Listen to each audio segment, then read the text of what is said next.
at iginuhit ni Krisha Marie Tia Paltuob. Ano nga ba ang mas mahalaga? Ang magtasa o ang magbura? Iyan ang malaking katanungan sa pagitan ni Ginoong Pantasa at Ginang Pambura. Nagkataon kasi na nagkatabi sila sa lamesa ni Lara at doon na nagsimula ang debate nila. Si Ginoong Pantasa ang susi upang ang batang si Lara ay makapagsulat ng maigi. Si Ginang Pambura ang katulong niya sa pagpapaganda ng kanyang mga isinusulat at iginuguhit. Ang aking talim ang nagpapatuloy sa lapis, kaya siya ay aking napapaligaya. Ang pagmamalaki ni Ginoong Pantasa. Ang magaspang kong bahagi ang naglilinis ng dumi sa papel ni Lara, kaya sa akin siya ay tuwang-tuwa. Sagot naman ni Ginang Pambura. Mahilig magsulat ang batang si Lara.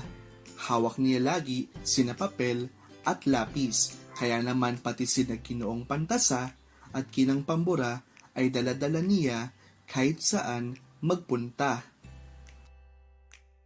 Kay saya talaga kapag si Lara ay nagsusulat ng pangalan niya, ani ni Ginang Pambura. Oo nga, maya't maya ang paghahasa niya kay lapis, kaya ako ang higit na kailangan niya. Wika ni Ginoong Pantasa. At syempre naman, panay ang bura niya sa sinusulat na hindi maganda, kaya ako rin ay karamay niya. Tugon ni Ginang Pambura. Ngunit napaisip ang dalawa. Sino nga ba ang mas kailangan ni Lara sa kanila? Kaya nagkasundo sila na subukin ang bata upang malaman kung sino ang tunay na lumalamang. Ang isa sa atin ay magtago muna ng panandalian, mungkahi ni Ginang Pambura sa kaibigan.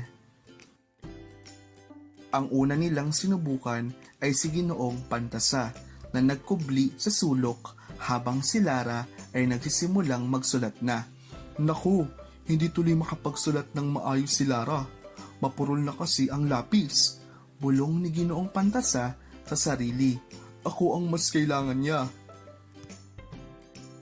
At sumunod na nagtago si Ginang Pambura habang patuloy na nagsusulat si Lara. Kawawa naman ang bata. Hindi niya tuloy mabura ang mga mali niya. Ani ni Ginang Pambura. Ako ang mas kailangan niya. Muling nag-usap sina Ginoong Pantasa at Ginang Pambura sa lamesa nang umalis na si Lara. O, ano ngayon ang napagtanto mo? Tanong ni Ginoong Pantasa. Pareho tayong kailangan ni Lara. Nahangiting tugon ni Ginang Pambura. Wala naman talagang dapat pagtalunan pa dahil walang nakakalamang sa kanilang dalawa. Mas magiging masaya ang batang si Lara kapag nagtutulungan sila. Kaya mula noon, laging alisto na sa lamesa ni Lara sina Ginoong Pantasa at Ginang Pambura. Iyo bang